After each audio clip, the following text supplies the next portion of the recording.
Vamos a participar todos. Leo yo el 9, ustedes el 10, luego yo el 11 y así uno y uno. ¿Está bien? Ok. Entonces dice, y el ángel me dijo, escribe, bienaventurados los que son llamados a la cena de las bodas del Cordero. Y me dijo, estas son palabras verdaderas de Dios.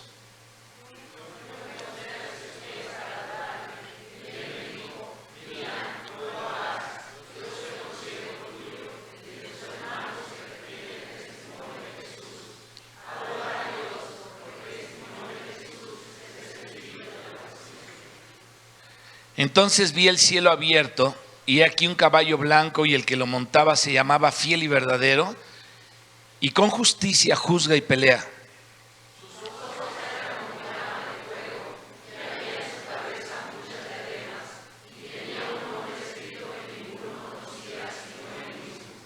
Estaba vestido de una ropa teñida de sangre, y su nombre es el Verbo de Dios.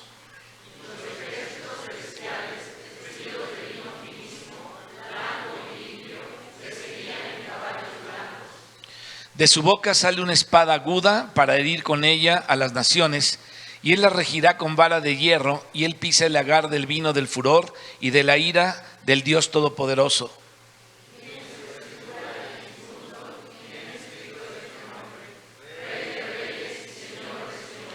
Y vi a un ángel que estaba en pie en el sol y clamó a gran voz, diciendo a todas las aves que vuelan en medio del cielo, venid y congregaos a la gran cena de Dios.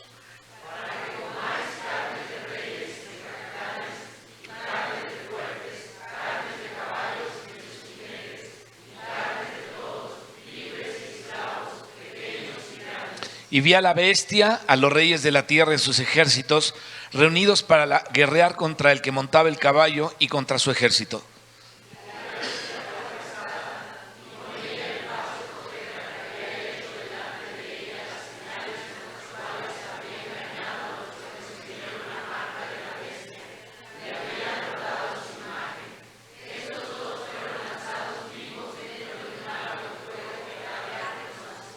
Todos el 21. Y los demás fueron muertos con la espada que salía de la boca de que montaba el caballo, y todas las aves se saciaron de las carnes de ellos. Aleluya. Padre, te damos gracias por tu palabra, por todo lo que está escrito aquí, Señor, acerca de tu mover en los últimos tiempos que tú habías profetizado, que habías prometido y que habías, Señor, dado tu palabra de que esto iba a ocurrir y de que esto va a ser verdadero en estos tiempos. Gracias, Padre, porque nos has mostrado cómo tu palabra es veraz, tu palabra es verdadera. Tú no eres hombre para que mientas, ni hijo de hombre para que te arrepientas. Tú lo dijiste, Señor, y lo vas a llevar a cabo. Oramos, Padre, para que en tu iglesia nuestros corazones, Señor, sean afirmados con la esperanza, Señor, de que tú vienes pronto y un día seremos, Señor, transformados a la imagen de tu amado Hijo Jesucristo, quien resucitó de los muertos y venció a Satanás. Y le diste un trono y le diste, Señor, un reino, y Él es Rey de reyes y Señor de señores, y su nombre es el Verbo de Dios. Aleluya. Gracias, Padre. En esta hora toma nuestras vidas y ayúdanos a tener entendimiento. Amén. Amén. En el versículo 13 del capítulo 19, dice, estaba vestido de una ropa teñida de sangre, y su nombre es el Verbo de Dios. El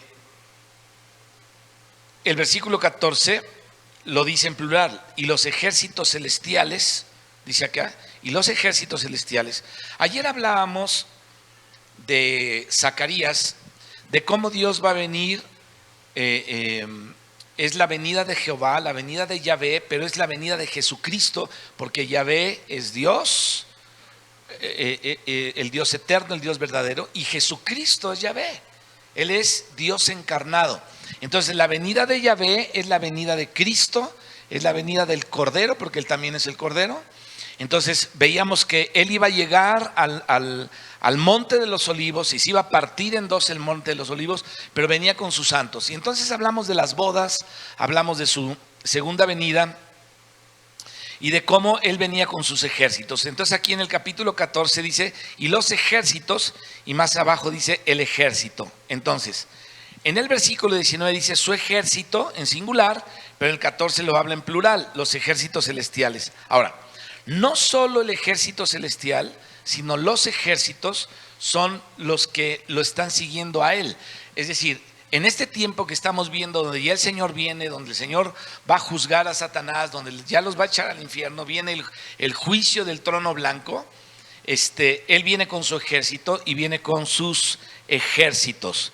Entonces, ya vimos que viene con todos los santos, ese es un ejército, pero también viene con los ángeles de su poder y también es otro ejército. Así es que esto habla en plural, los ejércitos celestiales. Bueno, esto de la venida del Señor, vamos a leerlo literalmente en el capítulo 24 de Mateo. Y vamos ahí porque estamos viendo cómo es la venida del Señor. Entonces, vamos por favor a Mateo 24. Y ahí en el versículo 31 dice: y enviará a sus ángeles con voz de gran trompeta y juntarán, fíjate, están juntos los ángeles, están juntos los escogidos, unos juntando a los otros. Es decir, los ángeles están juntando a los escogidos de Dios. Eso es lo que nos está diciendo aquí la Escritura. Entonces, unos están juntando a los otros, a sus escogidos, de los cuatro vientos, desde un extremo del cielo hasta el otro. ¿Por qué? Porque la mayoría de los creyentes, de los santos de Dios, ya están en el cielo. Ya están allá. O sea, fíjate, todos los que han muerto y los que van a quedar vivos en aquel tiempo son pocos. Porque pues unos murieron el siglo pasado, otros están muriendo ahorita, otros seguramente si no estamos, pues vamos a estar también ya allá, si no nos toca. Entonces, la mayoría de los escogidos están ya en el paraíso, en el tercer cielo, y por eso dice que los recogerá de un extremo del cielo hasta el otro. Entonces el Señor los va a traer, los va a juntar a todos ahí. No sé cómo va a ser el paraíso, no sé qué extensión tenga el paraíso, pero aquí dice que los va a juntar de un extremo del cielo a otro. Es interesante, ¿no? ¿Qué dice esto acá? Otro evangelista ya dice del cielo y de la tierra, incluyendo a los que están vivos en la tierra. Pero Mateo habla del cielo. Ahora, Marcos, que toca este punto también, habla de la tierra. Por eso es en plural, los ejércitos celestiales. Entonces, hay el ejército de los escogidos, vestidos de lino finísimo, blanco y puro. Le seguían en caballos blancos, versículo 15, de su boca sale una espada aguda para herir con ella a las naciones. Bueno, esta palabra herir es interesante. No dice matar, dice herir aquí, porque verdaderamente sobrevivirá una porción. ¿Para qué? Para que sobre esos que sobreviven entre las naciones, los vencedores de la iglesia reinen. Ya hablamos de eso. Ese es el premio, ese es el galardón de los fieles, el galardón de los vencedores que van a vencer en su propia vida delante del enemigo, y van a ser gente apegada a Dios, gente que sirvió a Dios, y van a reinar sobre las naciones que queden en aquel entonces. Y entonces dice, y él las pastoreará. Entonces, él viene a guiar a todos esos sobrevivientes de las naciones durante el milenio. Y dice aquí, con vara de hierro, y él pisa el lagar del vino del furor de la ira del Dios Todopoderoso. Lo mismo que leímos hace unos meses, porque ya no me acuerdo cuándo fue, pero lo leímos en Isaías 63. Dice, y en su manto, palabra más exacta es el manto, en su muslo tiene escrito este nombre: Rey de Reyes y Señor de Señores. Pero parece ser que la palabra más exacta es en su manto, no en su muslo, sino en el manto. Y ahora viene la parte de la que ya también se había hablado con el profeta Ezequiel, en Ezequiel 39, y esto está aquí en Apocalipsis 19, en donde tiene ya su terminación. Y dice ahí en Ezequiel 39, 17 al 21, dice, y tú, hijo de hombre, esto fue cientos de años antes de Cristo, así ha dicho Jehová el Señor, Di a las aves de toda especie y a toda fiera del campo: juntaos y venid, reunidos de todas partes, a mi víctima que sacrifico para vosotros. Un sacrificio grande sobre los montes de Israel, y comeréis carne y beberéis sangre. Comeréis carne de fuertes y beberéis sangre de príncipes de la tierra, de carneros, de corderos, de machos cabríos, de bueyes y de toros engordados, todos de Basán. Comeréis grosura hasta saciaros, y beberéis hasta embriagaros de sangre de las víctimas que para vosotros sacrifiqué. Y os saciaréis sobre mi mesa de caballos y de jinetes fuertes y de todos los hombres de guerra, dice Jehová el Señor. Y pondré mi gloria entre las naciones, y todas las naciones verán mi juicio que habré hecho y mi mano que sobre ellos puse. Bueno, a esa parte se refiere Apocalipsis 19:17. Versículo 17 dice: y vi a un ángel que estaba en pie en el sol y clamó a gran voz. Estamos en Apocalipsis. Dice diciendo a todas las aves que vuelan en medio del cielo: venid y congregaos a la gran cena de Dios. ¿Cuál es esa cena a la que están llamando? La que está descrita en Ezequiel 39. Entonces, aquí cuando dice la gran cena de Dios, obviamente se está refiriendo a lo que Dios habló en Ezequiel, lo que va a pasar con todos los reyes. Ahora, fíjense, yo sé que muchos de ustedes no han venido a los estudios. Veo algunas caras que no conozco y otras que medio conozco, pero otros sí están acá. Pero los que no, pudieran pensar que esto va a ser algo muy cruel en el tiempo de la guerra. Pero lo que no saben, a lo mejor no lo han oído, no lo escucharon, es toda la maldad que en el mundo hay. Yo estaba repasando en mi corazón, en mis pensamientos, en mi mente, lo que Pablo le dijo a Timoteo de la gente que habrá en los últimos tiempos: amadora de sí misma, vanagloriosa, gente que desecha la autoridad, gente perversa. Jesucristo habló, dice, y habló de esto también, pero dice el apóstol Pablo, dice, sin afecto natural. O sea, ya los afectos no existen. Y cuando estamos viendo las noticias de todo lo que hay, el montón de gente asesinada, me decía mi esposa: ¿cómo puede alguien matar a otra persona? O sea, ¿cómo puede quitarle la vida a una persona a otra y estar como si nada?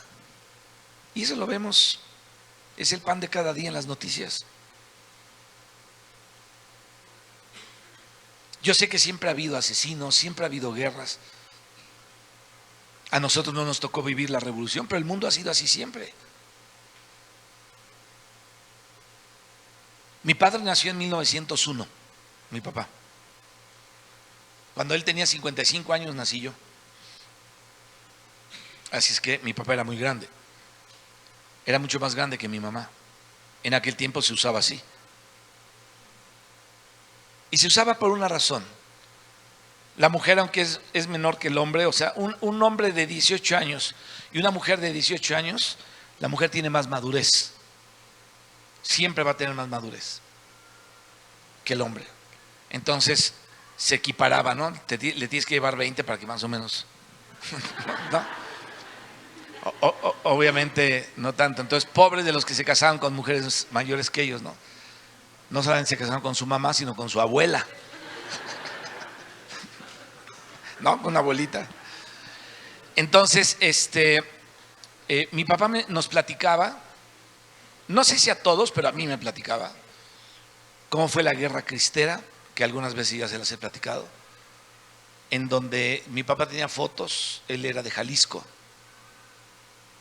en donde en una carretera que había así, en un camino de terracería, había postes de luz, kilómetros. En cada poste había uno colgado, los colgaban.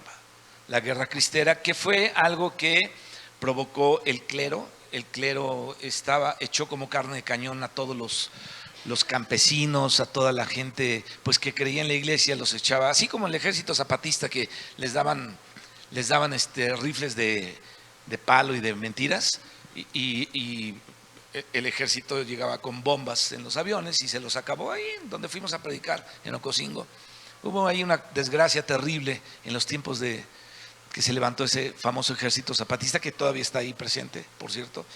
Pero nos decía mi papá, era terrible porque llevaban carretas de cadáveres a tirar en fosas comunes, del montón de muertos que había.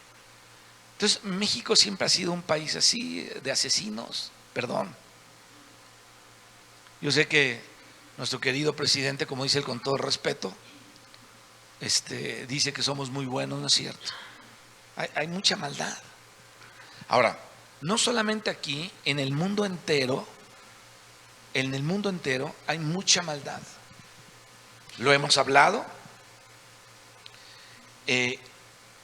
Hay quienes no saben que hay un grupo de poder muy fuerte. Algunos dicen que son 22, otros dicen que son 8 nada más. O sea, de esos 22 hay otro grupo más fuerte que son 8 y que se reúnen en cierto lugar en Europa para planear cómo van a caminar el mundo, lo que van a hacer, y eso es increíble, lo planean. Ellos planean tus enfermedades y las mías.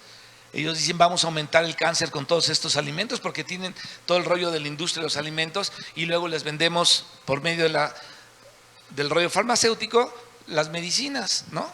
Entonces promueven todo eso y luego nos venden la cura. Es decir, el mundo para ellos es como una granja de experimentos. Entonces el mundo es malvado, ¿me explico? Ahora abajo los que están, digamos los que están en la granja, no todos son tan buenos los de la granja, ¿no? Hay mucha maldad. Y veíamos cómo la gente adora a Satanás de mil maneras. Entonces Dios está molesto. Dios está molesto con el mundo desde hace muchos siglos. Dios está molesto, pero Él ha retardado el juicio por una razón, porque Él quisiera que todos se salvaran. Pero va a llegar el momento en el que el hombre va a colmar la ira de Dios y entonces Dios va a actuar. Y leíamos un pasaje que dice, hasta ahora Dios, dice, yo no he hablado todavía, hasta ahora yo no he hablado, pero un día Él va a gritar, Él va a hablar. Y entonces vemos que hay relámpagos, que hay truenos, que vienen unos temblores impresionantes, que la tierra se va a mover, que se van a caer los astros, van a pasar mil cosas. Esa es la manera como Dios va a juzgar al mundo. Entonces de eso se trata.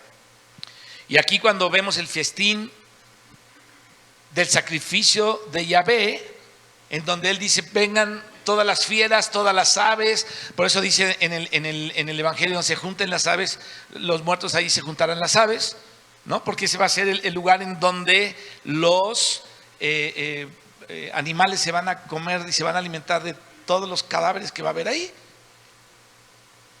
Porque son muchos los que van a morir. Ahora, ¿por qué van a morir estando en una guerra en contra de Israel, en una guerra en contra de todo lo que es Dios, en una guerra en contra de la iglesia y de Israel también? Entonces Dios dice, bueno, ahora yo voy a entrar por mi pueblo Israel. Y será como en el día de la batalla, y esa batalla ya vimos que está descrita en el capítulo 10 del libro de Josué.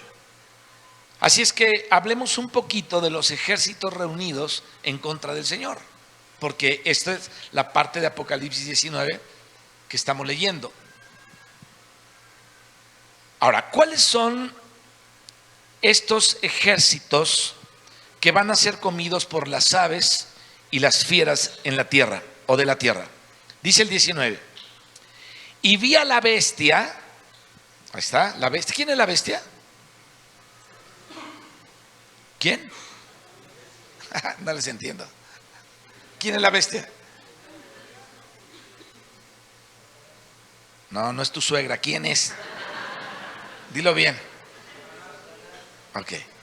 Y vi a la bestia, a los reyes de la tierra y a sus ejércitos. Miren, hermanos, en estos tiempos finales debemos cuidar a nuestros hijos, los que tienen hijos chicos, que no sean enrolados en los ejércitos de Satanás, como él está haciendo. Porque algunos hijos, incluye hijos e hijas, de cristianos, están perdidos. perdidos. No les importa Dios, no les importa la vida espiritual, viven como quieran vivir, en los placeres, en los vicios algunos. Así viven, hijos de cristianos. Pero yo les digo a todos los que tienen hijos, cuiden a sus hijos, que no sean enrolados contra Cristo. ¿Por qué? Porque los reyes de la tierra con sus ejércitos se van a unir a la bestia para resistir la venida de Cristo, y todos los que no están con el Señor están como preparados para eso sin que sepan que están preparados para eso. Tú y a los comentaristas que se llaman analistas políticos que dicen que son serios, ¿no? Hay varios ahí. Todos ellos, la mayoría son ateos. Se burlan de las cosas de Dios, se burlan de todo eso. Esos son los ejércitos, o parte de los que van a formar los ejércitos. Ellos aseguran que no hay Dios. No, ay, no, que vaya a venir Cristo y se burlan, ¿no? Porque además conocen algunas cosas. Ya hemos hablado en ocasiones pasadas de cómo los luciferianos lo dicen claramente en sus libros. Hay un libro que se llama El Cordón Dorado, no lo vayan a leer, no se lo recomiendo, pero si quieren leerlo, léanlo bajo su riesgo, ¿no? El Cordón Dorado, en donde ellos hablan claramente, escucha esto, de recibir la segunda venida de Cristo con bombas de neutrones. Dice, con eso lo vamos a destruir, con bombas de neutrones. O sea, esto de Naciones Unidas, la gente está pensando que se reúnen para un gobierno mundial, para la paz y la seguridad, pero Satanás los está engañando, porque todo el rollo de las Naciones Unidas se están uniendo para estar en contra de Cristo. Tú dices, pero ¿cómo? Si las Naciones Unidas promueven el Greenpeace, promueven el Peace and Love, ¿no? Y promueven el What do you think y todo eso. Déjame decirte algo importante. Todo el rollo de la educación sexual que conocemos hoy y de los diferentes géneros que han inventado, que son como locuras, ¿de dónde crees que viene? De las Naciones Unidas, de ahí viene. Entonces, no nos dejemos llevar por esa corriente que parece muy buena, porque esas Naciones Unidas se han unido con un fin, y es poder estar un día en contra de Jesucristo. Las cosas que salen de ahí van totalmente en contra del gobierno de Dios, en la educación, en las políticas, en mil cosas, aunque con apariencia como de que son buenos, de que han hecho esto, que han hecho aquello. Es la apariencia nada más. No nos debemos dejar engañar, porque, insisto, piensan que se van a reunir un gobierno mundial para la paz y la seguridad, y Cristo habló de esto, dice, cuando digan paz y seguridad, entonces vendrá aquello. Entonces Satanás quiere reunir a las naciones, es decir, un gobierno mundial, para juntarlos todos allá en ese, donde los quiere juntar, contra Israel. Y entonces allá se reúnen todos los ejércitos, pero la intención de Satanás es volver sus armas contra el Señor. Ahora, ¿qué es para el Señor una bomba de neutrones? Los luciferianos están locos, ¿no? O sea, ¿qué es para él? Fíjate, ellos conocen la venida de Cristo, ellos saben que Cristo viene otra vez. Es más, lee ese libro del Cordón de Oro, ya. Léelo. Para que sepas cómo los satanistas, los luciferianos, que son de una élite muy alta, ahí encuentras a los reyes del tal lugar, a los príncipes de no sé dónde, a los presidentes de no sé cuánto, ahí están metidos. Ellos saben que Cristo viene otra vez, ellos lo saben. Y tienen todo un tratado acerca de eso, de cómo resistir la venida de Cristo, porque ellos están en contra de Él. Y fíjate, dice Santiago, los demonios creen y tiemblan, ellos creen. El problema son los cristianos, que a veces no creemos, o los humanos acá que no creemos o algunos no creen en muchas cosas de la Escritura, pero los demonios creen y estos señores también creen. Entonces, ¿qué es para el Señor una bomba de neutrones? Bueno, no es nada para allá. Él hizo el Sol, que es como millones de bombas de neutrones. Entonces, ¿qué va a ser una bomba de neutrones? Lo puede apagar de un soplo. Pero hasta ese punto el diablo quiere engañar a la gente, ¿no? Él es el padre de mentira. Y entonces por eso dice aquí: y vi a la bestia, a los reyes de la tierra y a sus ejércitos. Miren, hacia esto se dirige el mundo.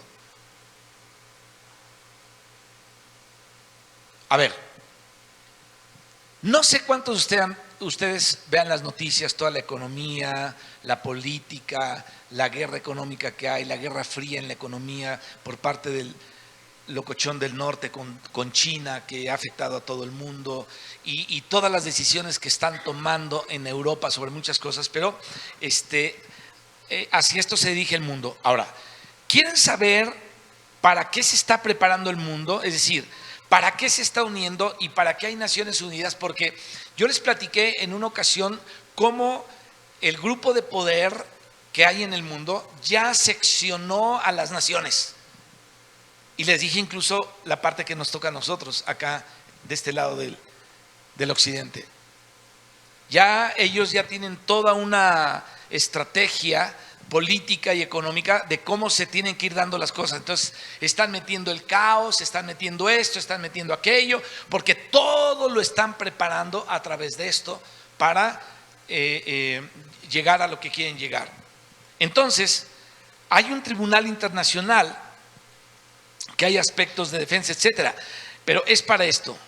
Versículo 19: y vi a la bestia, dice, a los reyes de la tierra y sus ejércitos. Entonces, vuelvo a decir, yo espero que sus hijos no vayan a estar ahí. ¿Reunidos para qué? ¿Para la paz y la seguridad del mundo? No. Para guerrear contra el que montaba el caballo y contra su ejército. Bueno, esos son los ángeles de su poder, y aquí dice en singular, ¿no? Los ángeles de su poder, pero ellos van a guerrear contra su ejército. Hay unos ángeles del Señor que van a luchar contra esto, pero no, o sea, ni Satanás ni el hombre puede vencer, es una tontería, pero el hombre está en contra de Dios, estos que están reclutados acá. Entonces hablemos de la derrota de la bestia y del falso profeta. Ahora, Satanás es padre de mentira, está enloquecido seguramente, porque él sabe que le quedan pocos días, poco tiempo. O sea, él lo sabe. Pero él va a provocar todo esto en el mundo porque odia lo que Dios creó. Si tú eres cristiano, él te odia. Si tu matrimonio es cristiano, él odia tu matrimonio. Si tú quieres hacer a tus hijos cristianos y tú descuidas tu vida cristiana, él va a hacer que tus hijos se traumen o sean una papa en la vida de Dios, no sean nada. Él lo va a hacer por causa de tu descuido. Entonces él dice: ay, me está ayudando, entonces aprovecho para desviar a sus hijos, para perderlos y desviarlos de la fe. Él lo va a hacer. Pero hablemos de la derrota de la bestia y del falso profeta. Llegamos aquí a los últimos dos versículos en los que vamos a dar una pequeña explicación. Fíjate, si seguimos la versión Reina Valera, traducida en 1960, es la versión 60, aparece aquí una supuesta contradicción. Fíjate, no hay contradicción obviamente en el griego, pero si leemos así como está traducida, a lo mejor el traductor usó una parte, una palabra más de la cuenta, y ahorita vamos a decir qué palabras son, y luego aparece en 2 Tesalonicenses 2:8. Fíjate, en 2 Tesalonicenses aparece el anticristo en el 2:8 como matado por el Señor, y aquí aparece como echado vivo al lago de fuego. Dice, al cual el Señor matará con el soplo de su venida. No, lo matará. Pero aquí aparece como echado vivo. Entonces está muerto o está vivo. Entonces aparenta aquí una contradicción que no la hay, lo vamos a ver ahorita. Fíjate, dice Apocalipsis 9:20, y la bestia fue apresada. Fíjate, cuando venía el Señor, se reunieron todos, pero vino el Señor y dice la Escritura, o sea, Él viene y Él pisó el lagar y apresó a la bestia. Es decir, hubo aquella guerra terrible, muchos murieron y a la bestia la agarró. Es decir, al mismísimo diablo lo agarró. Ahora, ¿por qué lo apresó? Bueno, la bestia fue, ha sido y será, o sea, fue aquí viendo esto que ya pasó, pero viendo qué va a pasar, será y fue, ¿no? La expresión de rebelión, pero no la expresión de rebelión contra Dios, sino la máxima expresión de rebelión contra Dios y la autoridad de Dios. Entonces, no va a descender muerta al lago de fuego, sino viva. Acuérdense cuando Datán, Coré y Abiram se rebelaron contra la autoridad de Dios. ¿Qué les ocurrió? Porque ellos se rebelaron contra la autoridad de Dios. Ustedes díganme qué les ocurrió. ¿Descendieron cómo? Vivos. Entonces, esta bestia es la máxima autoridad lo que contradice oposición a la autoridad de Dios. Entonces se abrió la tierra, descendieron vivos al Seol, pero el anticristo y el falso profeta no van a descender muertos, sino vivos, y no al Seol, sino al lago de fuego, que esa es la muerte segunda. Bueno, esa sí será su muerte, la muerte segunda sí será su muerte. Entonces, el lago de fuego es la muerte segunda, pero descenderán vivos como Datán, Coré, Abiram, descendieron vivos al Seol. Entonces, la bestia y el falso profeta, dice la Biblia, descendieron vivos al lago de fuego, es decir, al Jena. Versículo 20, y la bestia fue apresada. Esta palabra apresada está interesante.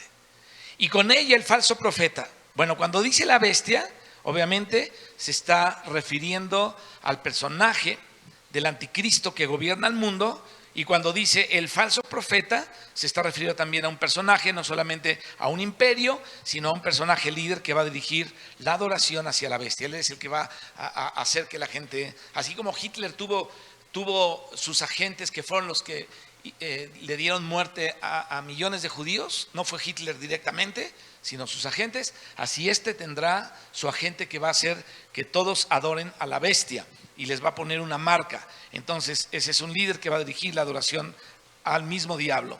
Entonces tendrá un poder religioso, tendrá un poder militar, tendrá un poder político, tendrá un poder económico. Y con ella el falso profeta que había hecho delante de ella señales con las cuales había engañado a los que recibieron la marca de la bestia, ¿no? La marca de la bestia es un engaño. Entonces con eso los engañó.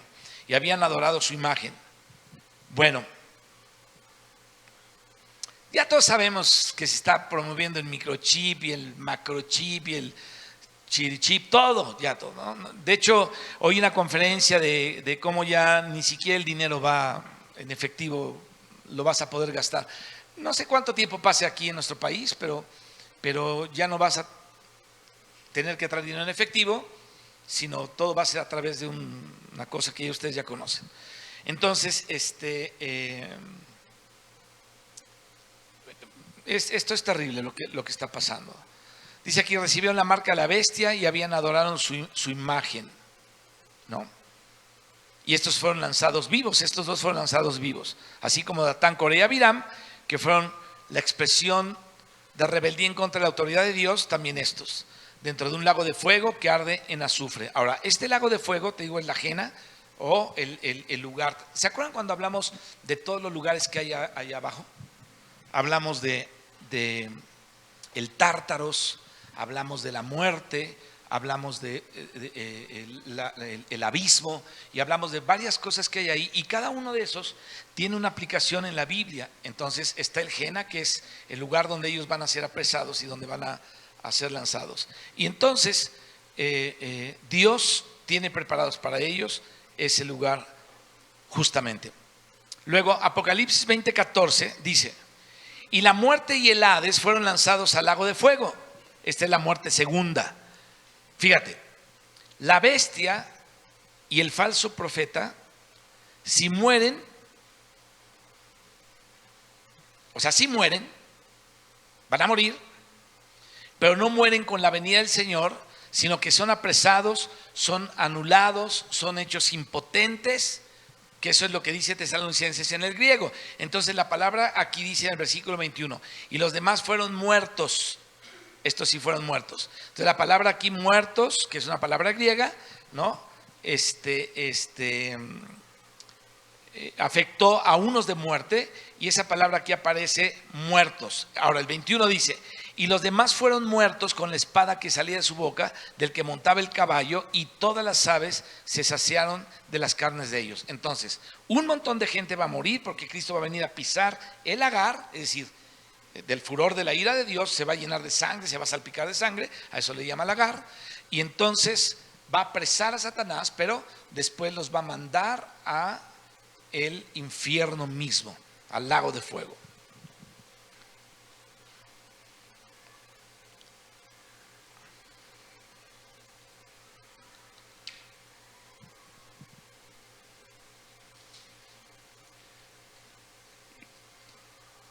Yo tengo aquí abierta mi Biblia en Mateo, no sé dónde la tengan ustedes, pero vamos por favor al libro de Apocalipsis otra vez, al capítulo 20.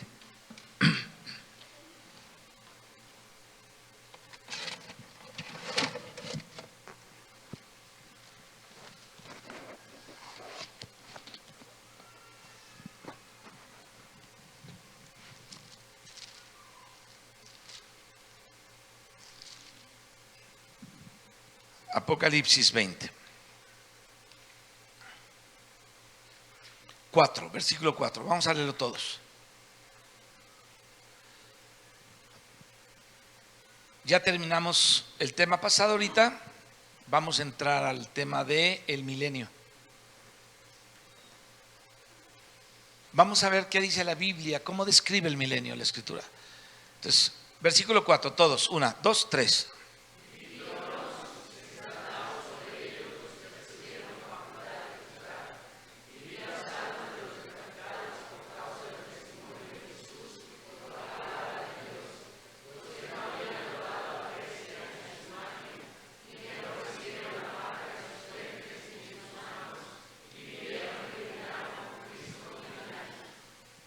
Bueno, entramos ya al capítulo 20. Entonces, ya vamos a terminar, sí, por marzo, ya acabaremos. Pero ahorita vamos a entrarle aquí a esto. Entonces, llegamos al capítulo 20 aquí de Apocalipsis y entramos a la perícopa del milenio. ¿Sabemos qué es la perícopa? Una perícopa. ¿Un lapso de qué? ¿La perícopa? Un tema, ok, bueno, ya más o menos un tema, pero no un lapso de tiempo. A ver, alguien más exacto. Tú mismo, Pablo Moreno, ¿qué es una perícopa? A ver, Mariana, ayuda a tu pobre marido.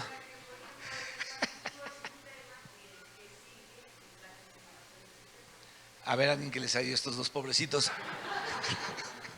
A ver, vamos a ver. Venga, Jonathan, explícale lo que es la perícopa. Por favor, que alguien me ayude, les ayude a todos estos. Venga. De un texto. Ok, ahí está ya. Tachados. Tiré algunas cartas que dije van a salir bien, pero no salieron bien. Voy a tener que repetir otra vez lo que es una perícopa.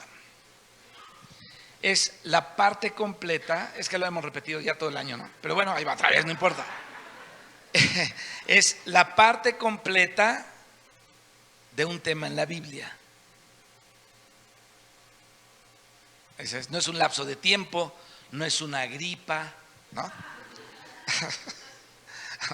Es eso. Es una porción completa de un tema de la Escritura. Bueno, una porción completa que habla de lo mismo, eso es importante. Entonces tenemos que saber dónde están algunas perícopas, y aquí está esta perícopa acerca del milenio, y está entre los versículos 1 y 10. Entonces ahí le puedes poner del 1 al 10, habla del milenio. 20 del 1 al 10, habla del milenio. Esa es la perícopa, porque después habla de otra cosa. O sea, ya lo que sigue ya se refiere a otra porción. Entonces lo tenemos que explicar bien. ¿Está aquí Edgar? ¿Tiene alguna cosa etimológica? Bueno, sí tiene que tener esto de la perícopa.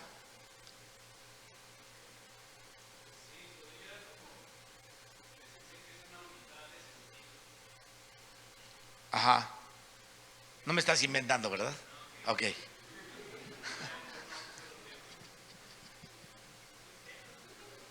Sí, está bien, es que me hizo reír Jonathan, porque vi su expresión ahí. Perdóname, otra vez. O sea, como un reguilete, digamos. ¿Ok? ¿Está bien? Sí, una unidad de sentido que gira en el mismo tema. Bien.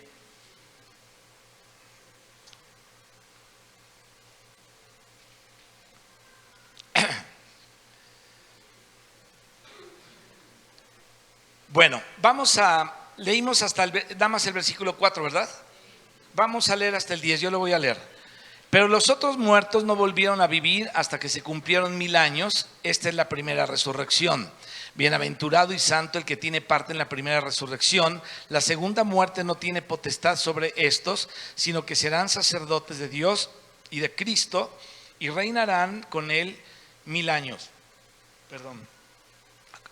Cuando los 1000 años se cumplan, Satanás será suelto de su prisión y saldrá a engañar a las naciones que están en los 4 ángulos de la tierra, a Gog y Magog, a fin de reunirlos para la batalla, el número de los cuales es como la arena del mar.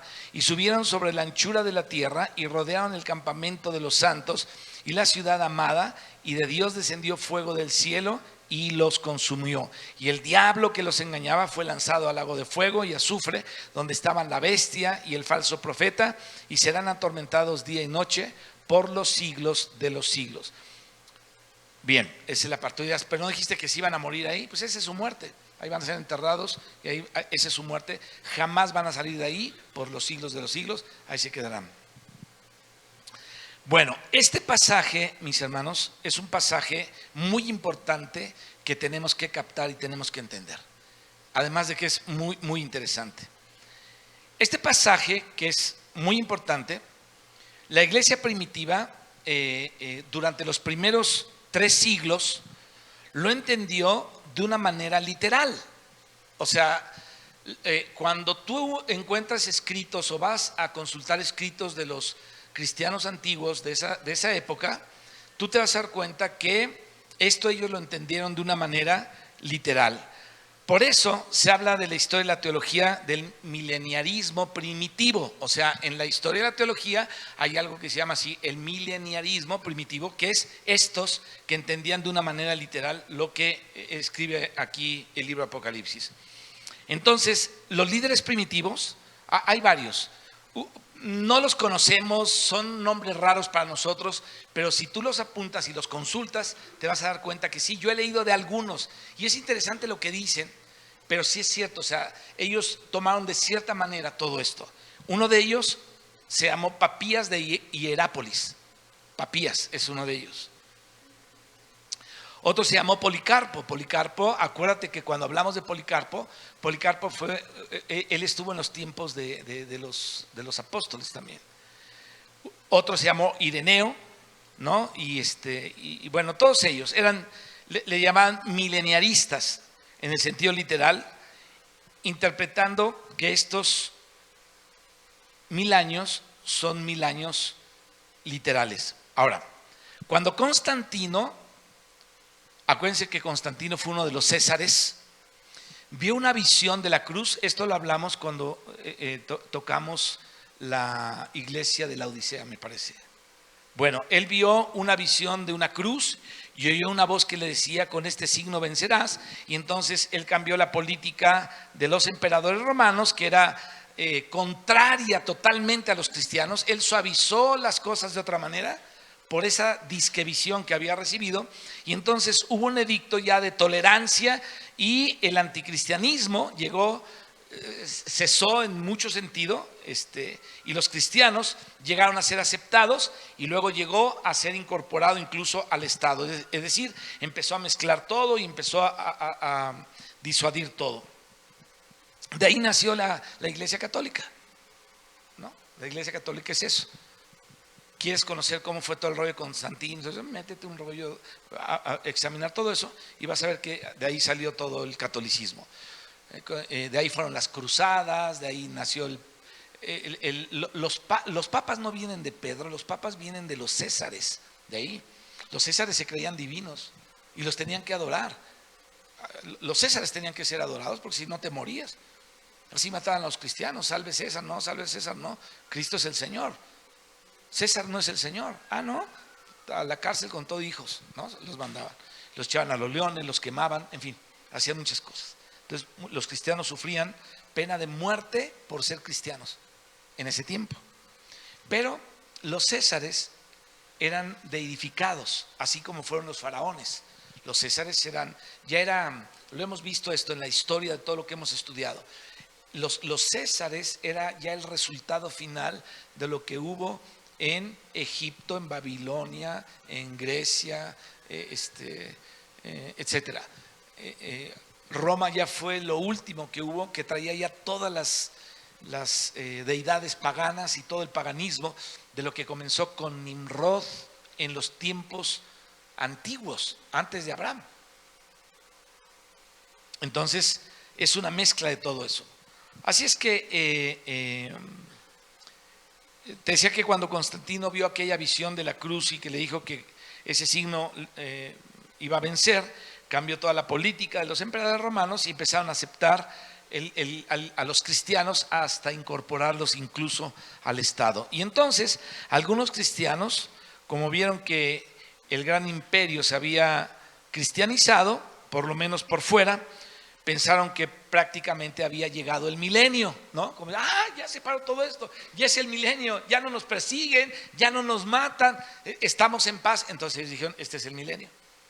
Y esa es la razón por la que pensaron que era el milenio.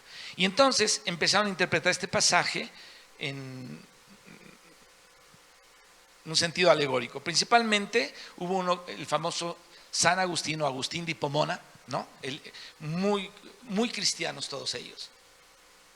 No creas que no eran cristianos, pero interpretaron así todo esto. Uno de los grandes teólogos cristianos, en su libro se llamó La ciudad de Dios.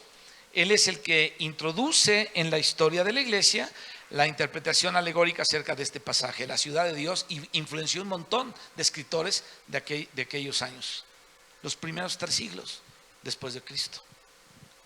Estuvieron todos ellos. Ahora, como Agustín de Hipomona tuvo muchísima influencia, es más, yo te recomiendo que leas escritos de Agustín de Hipomona. Él fue un cristiano, no creas que fue cualquier cosa, pero él interpretó esto así. Ahora, como él tuvo tanta influencia, prácticamente durante la Edad Media, este alegorismo prevaleció sobre la interpretación literal de que eran ya los 1000 años, ¿no? del milenio. Inclusive a las personas sueltas y a los grupos pequeños que todavía mantenían la posición de la iglesia primitiva, que era algo así muy literal, le llamaron literalista porque era así literal, milenaria, los consideraban los herejes quiliastas, con K, ¿no? Pero era solamente esa posición de los 3 primeros siglos de los líderes cristianos de la historia de la iglesia. Luego comenzó nuevamente a ser restaurada en los últimos siglos, ya podríamos llamarlo en la iglesia moderna. Existen varias escuelas de interpretación, mis hermanos. Una escuela alegórica que dice que este milenio es algo simbólico, por ejemplo, y empezaron a tener otras interpretaciones. Es decir, vieron que no pasó nada en ese tiempo y lo empezaron a interpretar de otra manera, ¿no? Es algo simbólico, es decir, representa el triunfo de los cristianos en el mundo. Otros son posmileniaristas y dicen que la venida del Señor es después del milenio y que el milenio es ese triunfo, y hay otros que simplemente lo interpretan de una manera alegórica, sin ponerlo antes y sin ponerlo después. Solamente dicen, pues esto va a ser así, pero quién sabe cuándo sea, ¿no? Entonces unos piensan que el cristianismo va a creer en todas estas cosas, o iban a creer en todas estas cosas, de tal manera que los hijos de Dios iban a crecer y iban a multiplicarse tanto que van a llegar a dominar el mundo. Pues tampoco va a ser así. Y otros piensan, y aquí déjenme incluirnos, pensamos,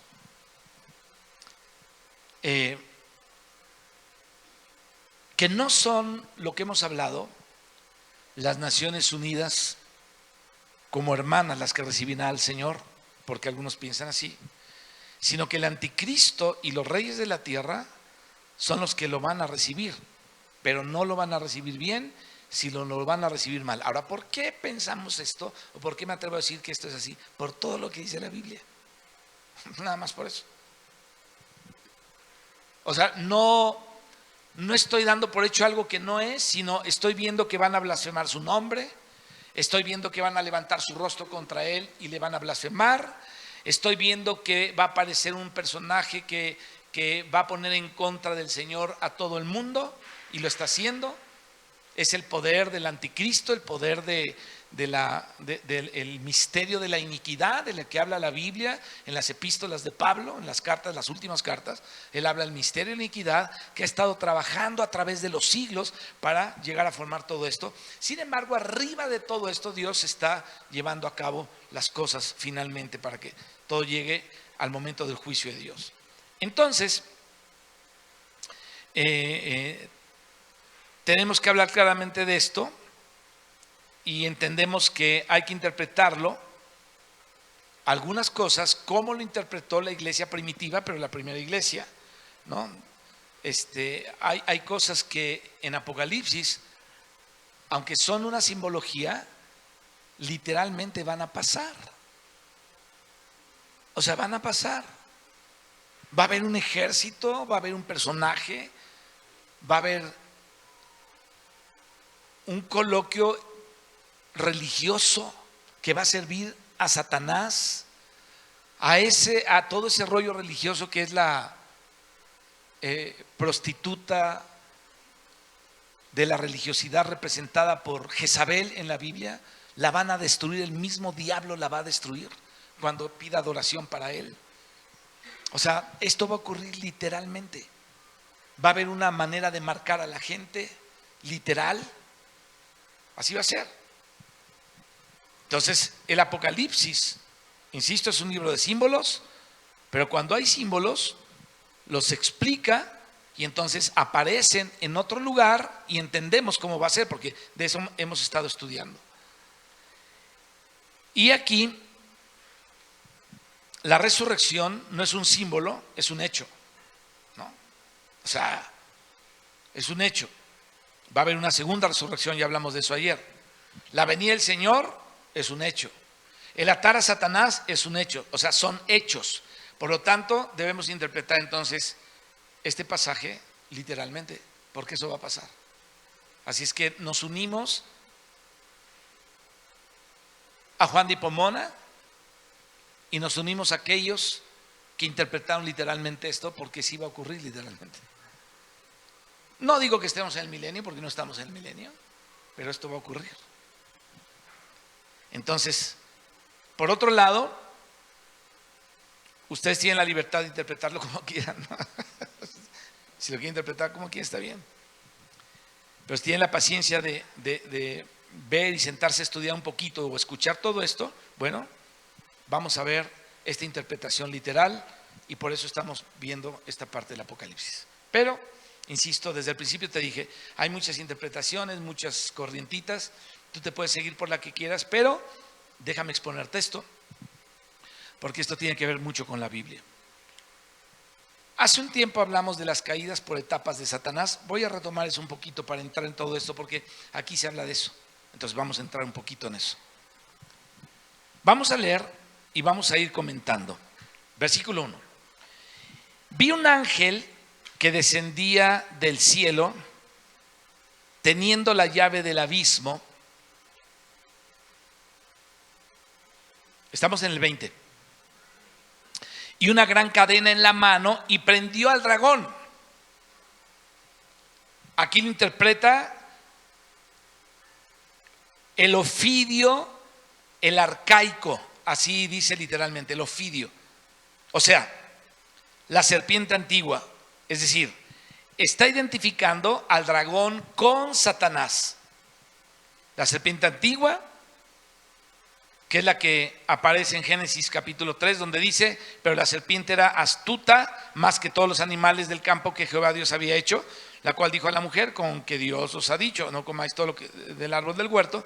Entonces, es esta serpiente la antigua, la primera que se hace mención en la Biblia, y el juicio de ella ha sido un juicio por etapas, es decir, Dios ha ido juzgando a la serpiente por etapas. Fíjate, primeramente, en la rebelión de Satanás, él fue expulsado de la presencia de Dios a los aires. La presencia de Dios, ¿dónde está? En el tercer cielo, ¿no? Está el primer cielo, nuestra atmósfera, está el segundo cielo y está el tercer cielo. En el tercer cielo está todo el movimiento celestial de Dios, pero él fue expulsado de ahí al segundo cielo.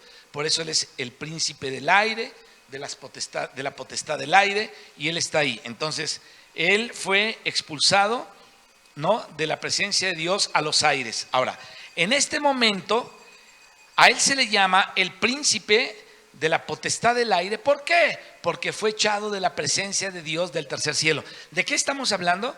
De las caídas de Satanás y de su juicio, que fue por etapas. Entonces Dios primero, en una guerra, ya que hubo una rebelión, Dios lo avienta a los aires. Por eso en el Génesis, el segundo día, Dios no dice que fue algo bueno, porque ahí fue donde Satanás se habitó, en el aire. Y entonces él trabaja ahora con sus demonios en los aires, oprimiendo a las personas de afuera para adentro, oprimiendo la mente, sofocando el espíritu, introduciendo enfermedades y tantas cosas espantosas. Ya leímos en Daniel 12 y en Apocalipsis 12 que hablan de la misma cosa, que en determinado momento el Señor ordenó al arcángel Miguel con sus ángeles que luchen contra Satanás y sus ángeles y lo arrojen a la tierra. O sea, fue arrojado del tercer cielo al segundo cielo, donde están los aires, y luego fue arrojado, o va a ser arrojado a la tierra. Entonces cayó del tercer cielo al aire, al segundo cielo, y luego va a ser arrojado a la tierra. Ya en la quinta trompeta, en Apocalipsis 9, vemos la caída de esa estrella a la tierra y la apertura del pozo del abismo. De eso hablamos, ¿se acuerdan? Entonces, ¿sí se acuerdan o no? Me desconciertan. Entonces, en el juicio de Satanás, él cae del cielo, de la presencia de Dios, a los aires, de los aires a la tierra. Y ahora aquí aparece en el capítulo 20 una nueva etapa de la caída de Satanás. Ahora va de la tierra al abismo por 1000 años. Y aquí nos debe llamar la atención lo que está mostrado en la caída. Fíjate, en la primera parte de la caída de Lucifer, que fue en los cielos, Dios mismo lo expulsó. No sé si le dio un patín bien dado, no sé de qué manera con el poder lo sacó, pero Dios lo sacó de ahí. Gracias a Dios por eso. Dios lo expulsó. ¿Por qué lo expulsó? Él estaba cerca de Dios. ¿Te acuerdas quién era él? Era un querubín que tenía una responsabilidad muy grande.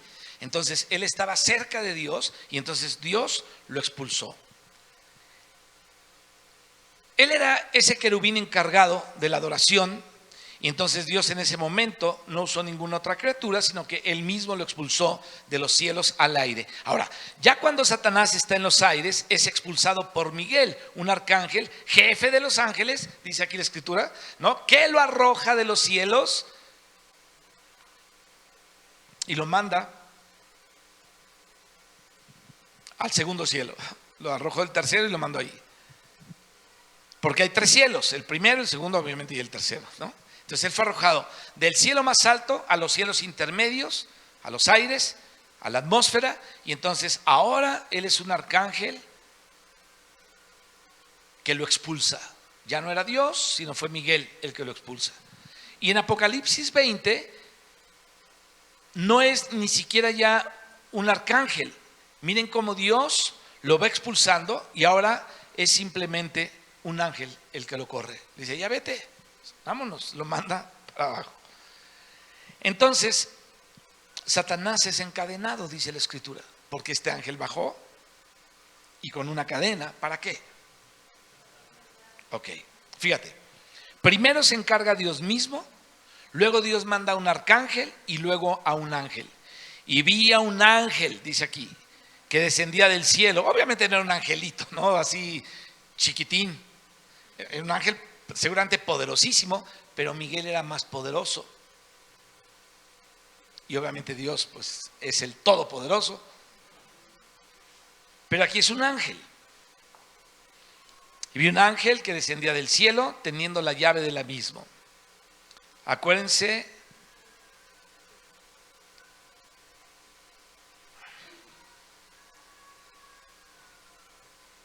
que vimos en Apocalipsis que Cristo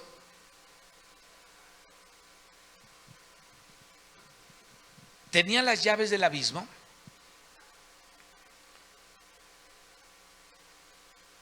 y Él puede abrir el abismo y tiene poder para abrirlo. En esta parte de la Escritura yo tengo la certeza que ese pequeño ángel, que no es tan pequeño, es Jesucristo mismo el que baja a encadenarlo y lo avienta para allá, lo amarra y lo avienta. Entonces, podríamos pensar de esto. Dios lo expulsa de su presencia. Miguel lo saca y lo avienta a los aires. Y Cristo lo encadena y lo manda al abismo. Qué interesante va a ser esa confrontación de Cristo mismo bajando con una cadena y decirle a Satanás, estabas muy salsa en el desierto, ¿verdad? Cuando me dijiste que las piedras se convirtieran en pan y que me aventara del pináculo del templo, muy salsita, ven para acá. Y lo van a amarrar y lo van a atar.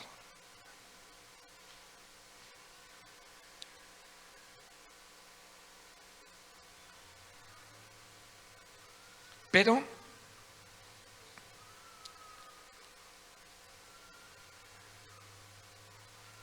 vi un ángel que descendía del cielo. Ya no está en el cielo, ya está en la tierra porque descendía, teniendo la llave del abismo y una gran cadena en la mano. Yo no sé, yo tengo aquí una pequeña duda que no, la verdad no tengo la respuesta. Con respecto a este ángel, yo pienso que por el contexto que dice que él tenía las llaves del abismo, porque ese es tengo una dudita que no encuentro la respuesta, es Cristo. Pero déjenme poner la otra parte, puede ser que sea un ángel nada más, que Cristo mandó con ese poder. Ahora, cuando el Señor te manda con algo, Él te da como la autoridad para hacerlo. Fíjate, Él dijo, vayan y prediquen mi evangelio a todos lados. ¿Por qué cuando tú predicas la gente se convierte? Porque Dios te dio una autoridad, llevas la autoridad de Dios. No estás bajo tu propia autoridad, no estás yendo porque eres bien buena onda. Estás bajo una autoridad, la autoridad de Dios. Un día le dijo el Señor Jesús a sus discípulos, vayan a tal lugar y hay un pollino ahí, desatarlo, y si el de ahí les dice, ¿qué van a hacer con este pollino? El Señor lo requiere, no nada más y ya. ¿Qué hubiera sido si tú hubieras ido con otro? A ver, vayan por un pollino que está ahí a la vuelta cerca del mercado y lo traes. Y si sale el dueño va a decirte que qué traes, dice, el Señor lo requiere. ¿Sabes qué hubiéramos hecho nosotros? Ay, Señor, es que a mí me mandaron, perdóneme, ¿no? O sea, a lo mejor, pero ellos dijeron, tal como el Señor les dijo, es que el Señor lo quiere, llévenselo. Entonces, seguir las órdenes de Dios es traer la autoridad de Dios. No le muevas de nada, aunque te muevan la caja para todos lados, tú no te muevas si traes la autoridad de Dios. Entonces, Si este es un ángel que el Señor mandó, traía toda la autoridad de Cristo. Y si es Cristo, es muy poderoso porque trae una cadena y lo amarró y lo aventó, lo ató. Pero bueno, continuemos con esto. Vi un ángel que descendía del cielo, insisto, ya no está en el cielo, Satanás ya está en la tierra, teniendo la llave del abismo. Ahora, ¿por qué está en la tierra? Porque estamos hablando de cuando él está ya, incitando a las naciones. Estamos hablando de ese tiempo del anticristo, ¿no? Teniendo la llave del abismo y una gran cadena en la mano.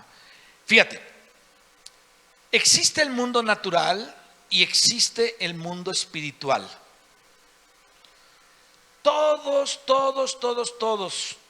los cristianos entendidos saben que la motivación por la que hacemos las cosas vienen de algo que no se ve.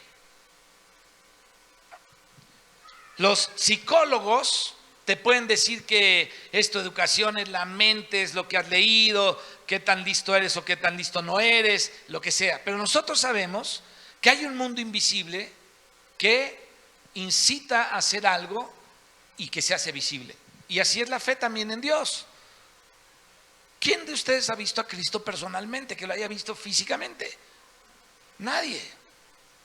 Nadie. Una vez una hermana que asistía aquí, ya no asiste, me dijo esto. Y me lo dijo con estas palabras: Jesus se nos aparece así en la congregación. O sea, dice que llega Jesus, no sé quién sea Jesus, pero me imagino que es Jesús, y se les aparece físicamente. Qué curioso, porque Pablo dice, a él nunca le ha visto nadie, ¿no? Digo, ya después de que resucitó, no era tan fácil. Sabían que estaba ahí, pero ya no lo veían. Dios hablaba, pero no lo veían, etcétera. Pero bueno, hay un mundo, a lo que voy es esto: el mundo natural existe y existe un mundo espiritual. Ahora,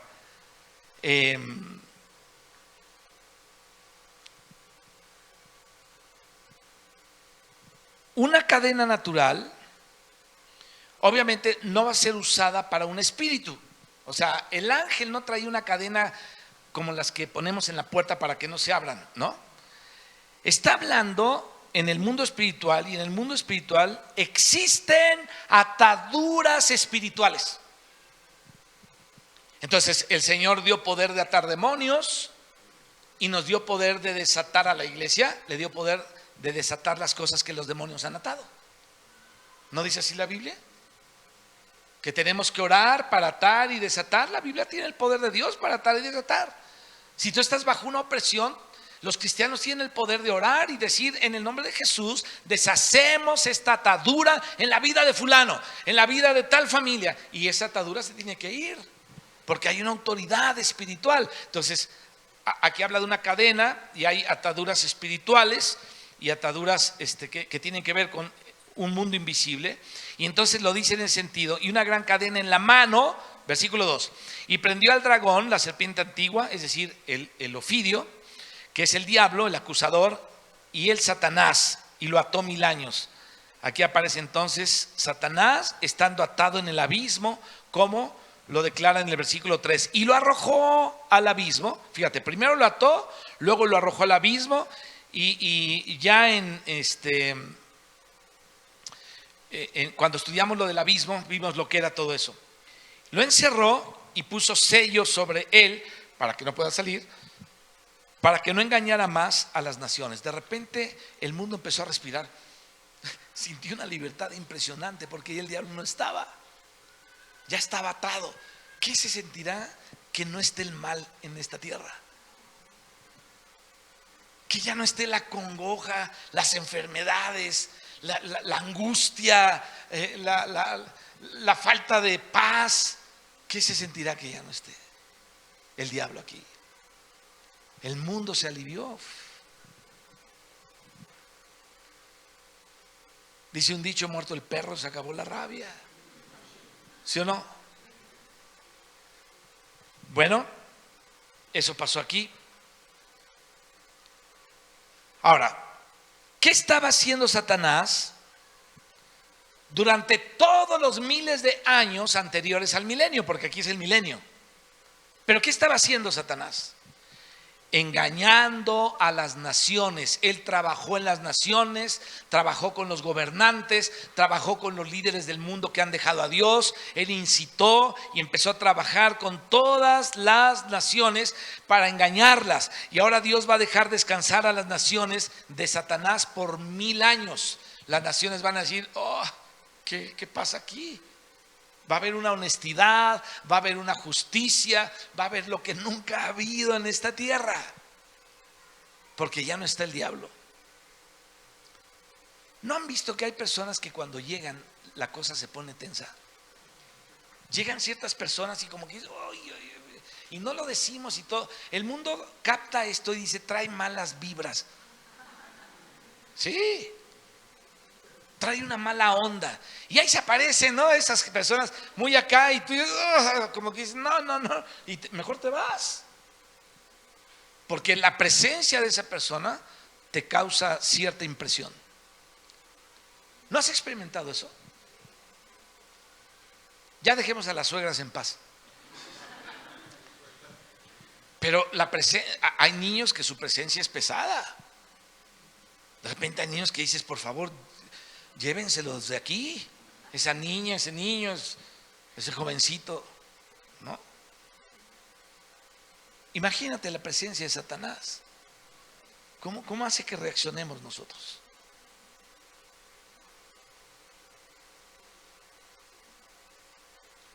Entonces él engañaba a las naciones. Fíjate, en la iglesia primitiva había la tradición, y no solamente en la iglesia primitiva, ya finalmente viendo algunas cosas extrabíblicas, o sea, no que están en la Biblia, de que el Señor, así como creó en 6 días el universo y descansó el séptimo día, así también los primeros 2000 años fueron entre la creación y el diluvio. Y pasando el diluvio, los siguientes 2000 años fueron entre el diluvio y la venida del Señor. Ya van 4000 años. Después de Cristo para acá, ya van otros 2000 años, o un poquito más de 2000 años. ¿Qué quiere decir esto?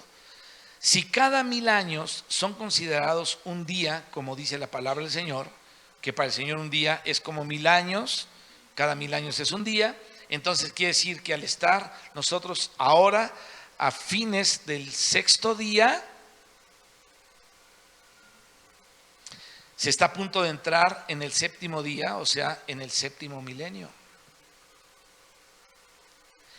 El 7º día es el día de descanso y pareciera que todo coincide con que Satanás va a ser atado cuando entremos en ese 7º día.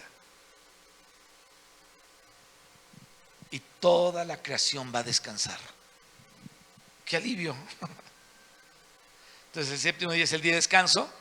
Por lo tanto, el milenio será el sábado de descanso. Habrá un descanso de la primera creación y ya después habrá un cielo nuevo, dice aquí la Biblia, una tierra nueva, pero todavía habrá un descanso cuando Satanás sea atado por 1000 años. Y dice, y lo arrojó al abismo y lo encerró y puso sus sellos sobre él para que no engañara más a las naciones hasta que fueran cumplidos 1000 años.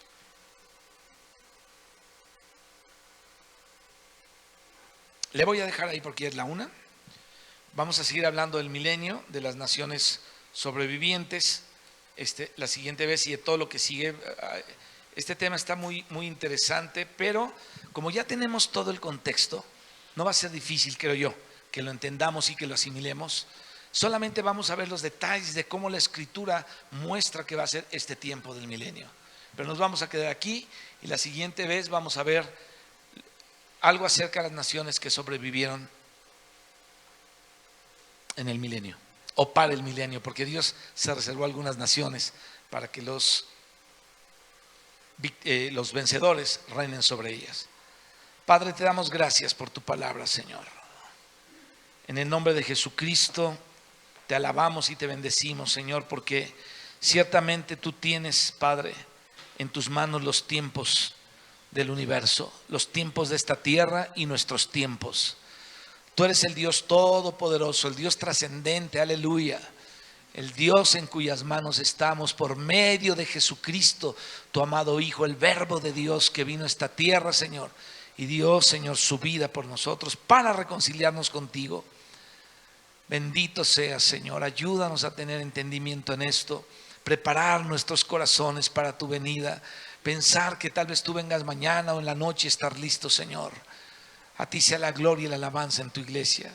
Bendice, Padre,